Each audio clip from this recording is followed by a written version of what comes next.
Erokamano nyakwa Ramogi kuom kete Ramogi TV. Wan gi ikruok makare mar kelo ni weche manyien mag Migago kawuono chieng' Jumamos. Mokwongo kapok wadhi e weche adimba, wawinjane mago mawamiyo pek. Jothum kod duol mochung'ne ratiro mar jothum MCSK okwedo choko mar omenda mag jothum e yor mbui mar eCitizen. Nyasi mar alamo bagi ne ringre ji 17 manowito ngimagi tok kuot andiwo manigi kwiri e kaunti ma Kirinyaga.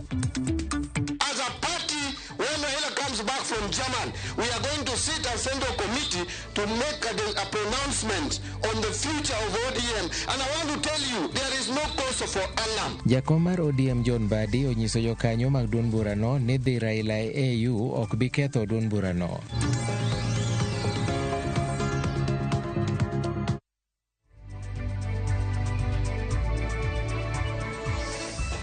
Nyakwa Ramogi, arwaki ni machiegni nyinga Milton Ochieng'. Jatend piny Kenya William Ruto onyiso jotend pinje mag Afrika kod sirikande mondo ket maino margi e weche mag pur kod nyayo chiemo moromo mar kedo kod dhier mogo tache Afrika. Kanolose romo mar jotend pinje mag Afrika e romo mar 37 mar African Union Summit madhi nyime boma ma Addis Ababa, Ethiopia, Ruto kaka jatend komiti mar riwruok jotend pinje mag Afrika ewi weche mag rito alwora owacho ni Afrika ni kod oteku mar telo e chenro mag pur e piny mangima ka giketo maino margi e jiwo chenro mag pur. Ruto bende nojiwo jotend pinjego mondo gol ohinga mathiro ohala e kind pinje mag Afrika.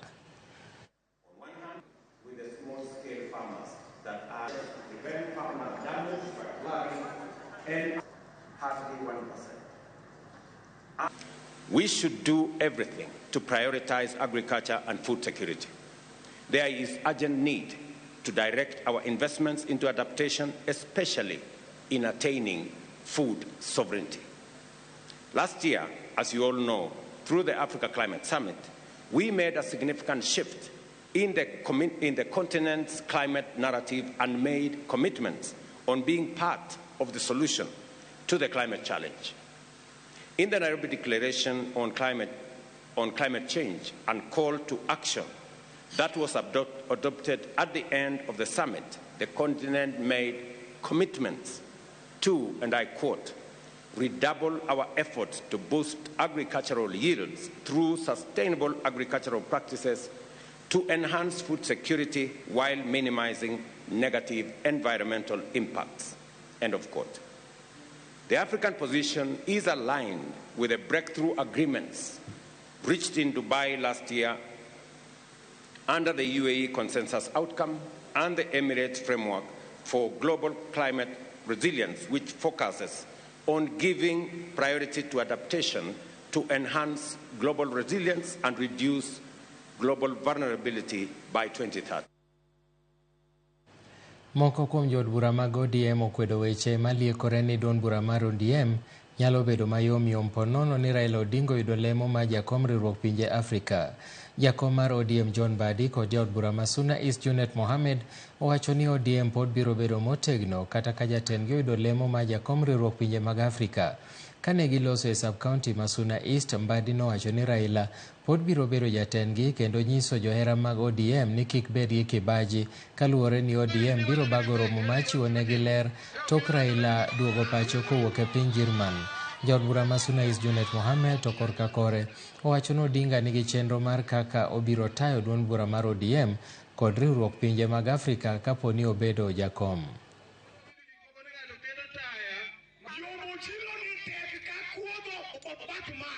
I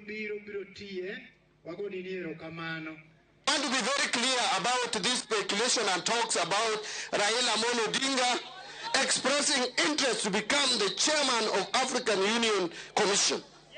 Raila's stature and position in Africa is well documented and known. He has the capacity, he has the competence to take up that leadership. But that does not affect the position of ODM. As a party, when Raila comes back from German, we are going to sit as Central Committee to make a pronouncement on the future of ODM. And I want to tell you, there is no cause for alarm. In ODM, our leader is Raila Odinga. He says right, we go right. He says left, we go left. Whether he's the chairman or not chairman, that should go out clearly. There is no panic. We have competence in ODM. Sasa wale wako na wasiwasi, sijui nini, sijui hiyo wachana naye. Yule mzee ni mchoraji. Amechora kila kitu.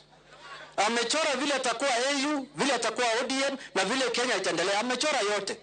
Wacha tusikie mchoro wake vile amechora. Nyasi mar misa dhi nyime sikund primar ma Kangai motelo ne iko maji 17 mano madho kuong man koda kwiri moya kaunti ma kaka Kirinyaga moito ngimagi. Mirima nomako jodak e kinde ma sanduge 17 nigole nyamburko moting'o ringre joma nothogo. Jalup jatend piny Rigathi Gachagua kod min ode Dorcas Rigathi gin moko kuom jogo manochopo e nyasino. Nonro mohiu lero ni kuong ma jogo nomadho nowuok e kuong mani koda kwiri manomaki kendo ne nie tesend obila ma Kiamashiri.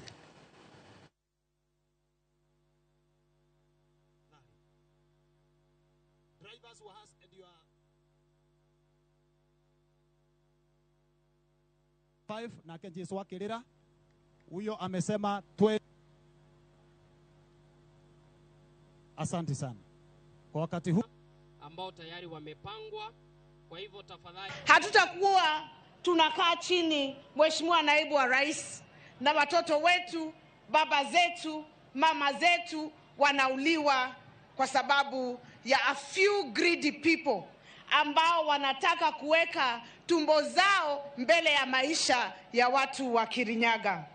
Nataka kutangaza leo kwa maafisa ambao wanafanya kazi kwa serikali ya county government ya Kirinyaga. Na naongea nikiangalia nyuma kwa sababu najua wako nyuma yangu.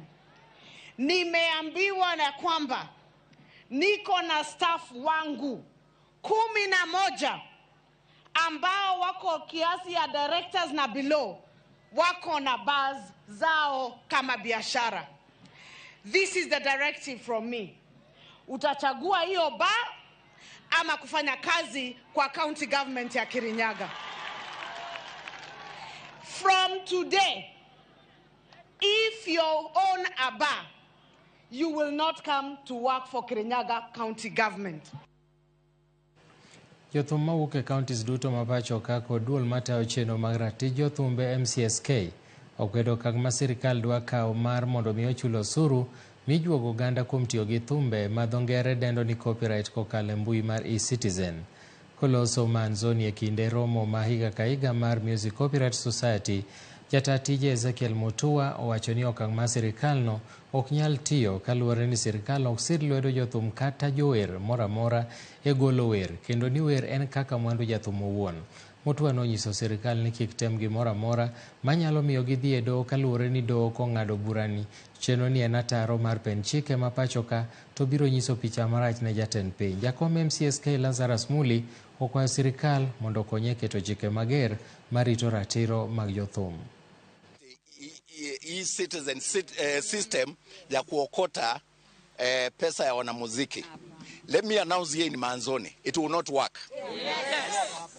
It will not work because of several reasons. Music is a private property right. Yes. Ni ya msanii, ni kama ile mahindi iko kwa shamba yako. Ukitaka upatie ng'ombe unapeana. Ukitaka muunde chama ya wakulima muuze, hakuna serikali.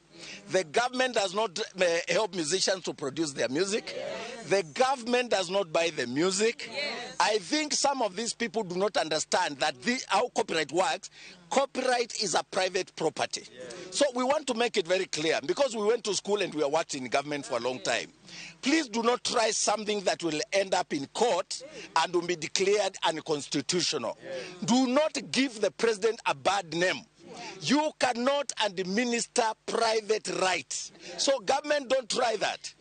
If there is no public participation, that law will not see the light of day. If it is forced through, we will take it to court. Let's be very clear. Mano Ezekiel Mutua kokwedo wach mar juogo kata chulo jothum omenda magi mowinjore giyudi kokalo e chenro mar eCitizen. Komachielo, director mochung' weche mag somo e sub-county ma Baringo South Jojo Geyo owacho ni nitiere nok ma jopuonj 119 mapuonjo junior secondary school. Ka skunde mantiere kuonde ma jo maundu monje ji kinde ka kinde onge jopuonj kata achiel. Koloso Marigato Baringo South, direkta nowacho ni skunde mane oyaw tok jo maundu monjogi pok ondikore kata nitiere e alwora makono ni kuonde maboyo manyalo keto ngima jopuonjre kama ng'aw. Owacho ni gisekwayo jopuonj manigi diploma kod digri e skunde mag primar mondo kony puonjo grade 7 kod grade 8 ka girito sirikal ochop singo mar ndiko e tich jopuonj manyien 20,000 mibiro tere e gwengego. Jaod bura ma Baringo South Charles Kamuren owacho ni sirikal onego mak motegno wachno mar ndiko jopuonj e tich nikech jopuonjre mantiere e gwenge ma monj osiko timore pok ong'eyo maber lai manyien ma somo manyasani itiyo godo e pacho ka. About 119 still required, meaning about additional 2 teachers per each school. But currently we are persuaded, because we have only 6 primary classes, we have persuaded teachers who are able, the teachers with diploma or graduates who are teaching in the primary schools, to join in and start helping in subjects that they can in grade 7 and 8. So that is what we are doing. But the TSC has promised this year to hire at least 20,000. We expect to get more teachers to serve in these schools. And I know there might be a program, but when they will come up with that, they should consider affirmative action in regions like my region here. Because of banditry, because of challenges that we have undergone, we need, and I want to, because I have those who have graduated, we will need, when the moment they will be employing, they consider the residents of these bandit areas because they know how to survive and how to live and move with this population. So I call upon the government to consider us on that. Ramogi adwani mondo wakaw yueyo mokwongo kapok wadhi e yueyo an gi jogo moro na hotel laini marote machuok. William Nyadawa kantiere Kakamega wacho ni antiere weche mag Migago kaka pile wasiro Raila Odinga e wachne mar dhi manyo kom mar riwruok pinje mag Afrika. Chief Abiola wacho ni janyang'o ma Kogelo aneno Migago maber limbe Ruto Ethiopia to wach Raila no rachna. Steve mar Nyamilu wacho na Ramogi maler gi baba na ka achiel kod mama wa. Nyako Ramogi waduogo bang' thuolo machuok.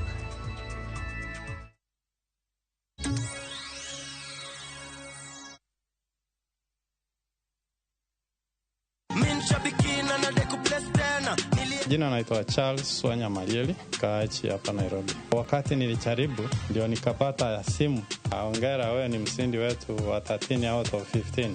Nilikuwa na my daughter akaniambia, "Daddy, ni ukweli." Ni kweli hao. Wale naonanga kwa TV na mimi nimekuwa mmoja katika mzindi. Hii pesa itanipost kwa watoi school fees.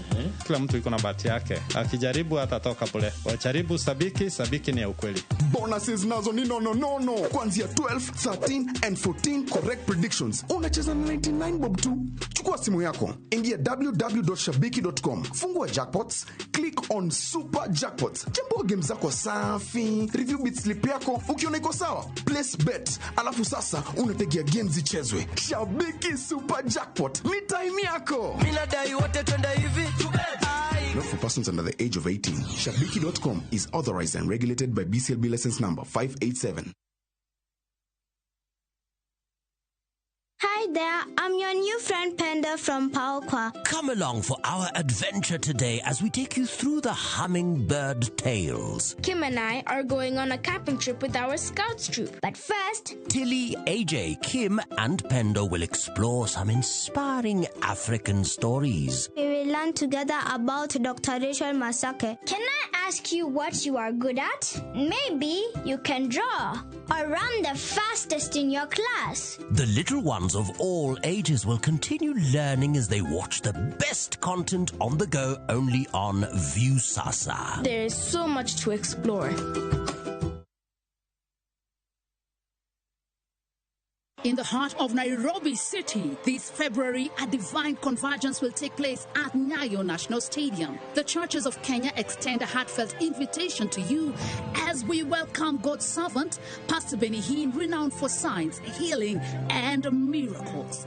Join us at Nyayo National Stadium on the 24th and 25th of February 2024 from 3 p.m. daily. For more information, call 0796 92 8052.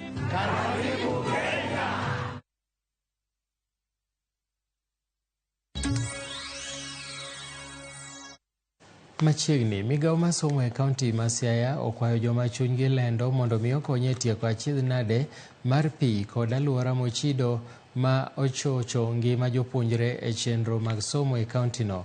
Director mar TSC mar weche somo e sub-county mar Arieda Stanley Shitanda owacho ni ng'eny sikunde onge kod pi gi chope moromo, gimomiyo jopuonjre kawo thuolo mathoth mar manyo pi kendo amonogi somo e yo makare. Shitanda ne loso e sikund secondary maboi kama ne gichiwe tenge mag pi e sikunde mantiere miere e bwo chenro mar Lake Basin Water Sanitation and Hygiene in Schools and Communities. Ne gichiwo tenge maromo 30 mag lita 3,000 ne miere, tenge 6 mag lita 10,000 ne sikunde 3 e East Asembo Ward.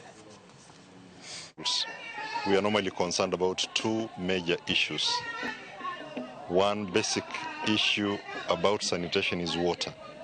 And now that the Rotarians have donated 2 10,000-liter tanks to the school, I am sure it's going to take a long way to solve the water shortage problem in the institution, which to us is a very good thing. So we shall continue appealing to well-wishers and donors to continue supporting us so that at least we are able to alleviate the situation in the sub-county. We have a strategy in place to upscale this project all over Nyanza and all over Western Kenya. I've just said that we've begun here. We also want to do in other areas, but it will also depend on the cooperation and collaboration between the county governments, the CBOs in place, and the community. Adana kaw thuolo ni mondo ago erokamano ne Rotary Club kaachiel kod dala rieko kuom chiwo mar choche ma gimiyonwa skunde wadek ma en skul maboi, Wera kod Luoro. Skunde wago oyudo dhoudi mag choche mag dhoudi aboro e skul ka skul, to kendo skunde wago oyudo tenge mag pi, tenge 2 mag ting'o lita 10,000. We are now self-sufficient in water and sanitation gi choche makora pani kadibeni mane giwani mwana nyithindo somo ya nyithindo okonyu koro mede rusomo matek mondo benu nembe ka jowadu benu mbele. Gavana ma Machakos Wavinya Ndeti osidho yanga cheno machiwo basari ne jopuonjre mohewo gana 28 mawuok e anyuola mochando mondo sir somgi e higani e skunde mag secondary kod kuonde tiegruok mag tije lwedo. Gavana Wavinya Ndeti osidho pok mar omenda mar basari maromo $120,120, omenda mang'enyie moloyo mosega bed kipogo e kauntino, kendo en medruok kowuok e $80,000 mane ten kauntino ochiwo higa mokalo. Kanoloso e pap ma Kanyama e sub-county ma Matungulu, Gavana Ndeti bende manene gi jalupne Francis Mwangangi nowacho ni ten kaunti mare biro bedo ka medo kwan mar omenda michiwo kaka basari mondo mi okonye siro som jopuonjre mathoth. Bende nowacho ni kochakore higa manyien omendago ibiro bed ka ichwalo e agulu mar bengi mar jopuonjre ka japuonjre. A privilege, but a basic human right. A basic human right. As such, lack of education continues to widen the rift between the haves and the have-nots. However, as a government, we are duty-bound to ensure such disparities are progressively eliminated. It has occurred to me that the hard skills are almost becoming extinct in society despite growing demand for such skills such as masonry, carpentry, plumbing, electrical, and engineering, among others. In this regard, my government shall continue to revamp our tertiary institutions and offer bursaries to our young men and women who are willing to pursue careers in those fields. And we are starting the Machakos Youth Service. We are going to take a minimum of 1,000 students who have finished Form 4.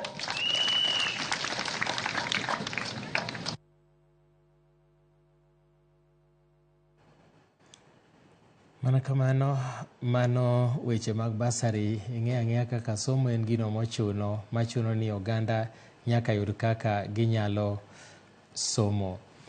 Wadhi e gwenge ma Kisii kama oyudo ni jodongo mag oganda jo Abagusi ogolo siem ne jotelo mag siasa e alworano mondo were goyo siasa e liete, ka giwacho ni liete gin kuonde monego bed ni nyise luor makende ne jal mowito ngimane kod anyuola mare. Kane giloso gi jofwambo e boma ma Kisii, jakom mar riwruogno Haraka Matundura owacho ni josiasa timore marach e liete, gino manyayo achaye kod akwede e kind oganda. Yote unayoyanena Mungu yakaanza baba wanasiasa. Waiponya sehemu yetu. Bwana mfalme, wengi wamechinjwa mbele za watu. Bwana wengine wamefukuzwa mbele za rangi yako mrangi. Pande. Na bangi tu. Ya hoki tu asi. Yene ngaba kwa na bageta.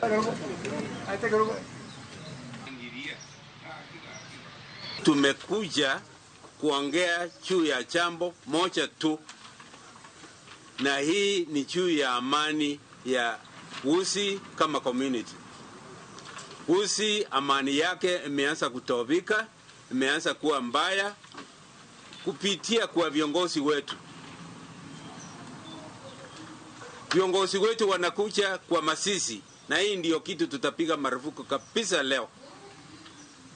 Hata katika Masisi hatutaki viongozi kuja huko, awe ni wangazi gani kuja huko kufuruga Masisi ama kuuza fikira yake ya kisiasa. Yoeli sura ya kwanza inasema wazee na waambie watoto wao, na watu waambie watoto wao wawaonye wasiposikia la wazee, watu maisha yanakuwa mabaya. Na tunaomba tutaki Kenya yetu ama Kisii County na Nyamira siharibike.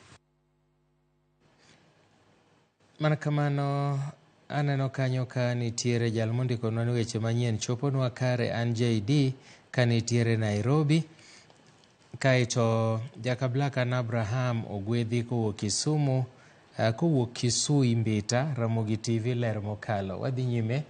Obila okwa mondo pod wasomo weche mamoko nyako Ramogi. Aneno ka kikruok moro pod nitiere matin.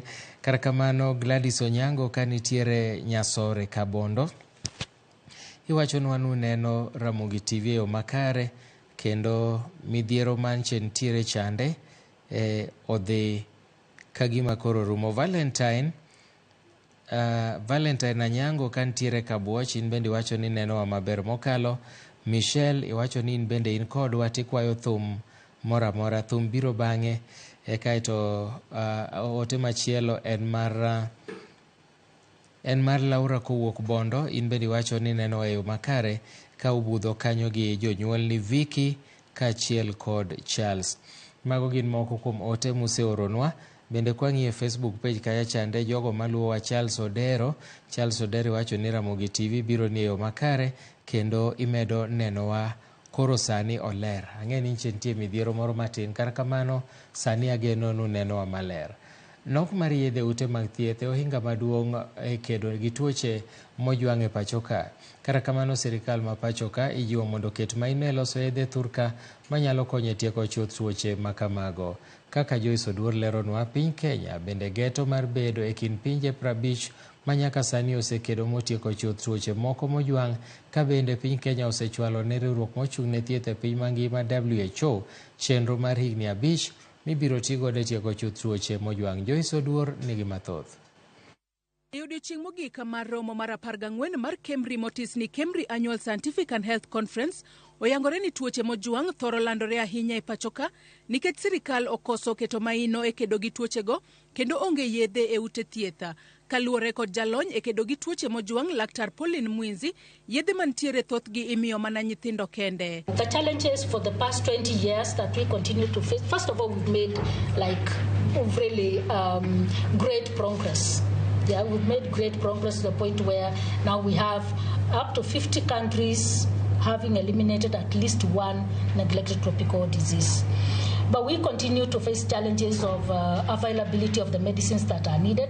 For example, for bilharzia, the medicine donors prioritized the children because that is where, the greatest need was realized. So we had medicines being provided to children, but adults are also exposed. Children that are not going to school are also exposed, and we did not have enough medicines for this. Laktar Mwinzi wacho ni piny Kenya osechwalo ne riwruok mochung' ne weche mag thieth e piny ngima WHO chenro mar higni 5 mibiro ti godo e kedo gi tuoche mojwang', kendo piny Kenya dwa weyo keto geno kuom yudo yedhe kowuok e pinje moko. Kenya has submitted to the World Health Organization a costed neglected tropical disease master plan that covers the next 5 years. It is possible to start moving away from donor-supported programs to more country-owned programs, because only when we fully own the programs, then we can begin to define for ourselves those endpoints. The global solidarity, of course, is very much welcomed, and some of that support from outside donations will continue. But those donors also need to see commitment at local level. Bende sirikal dwa chako chenro mar thieth magalamoro e gwenge ma tuoche mojwang' thoro landore. Part of the reason why the diseases have prevailed is the neglect. Neglect means the mainstream health system is not addressing this. So you cannot go to the frontline health facility and get the medicine.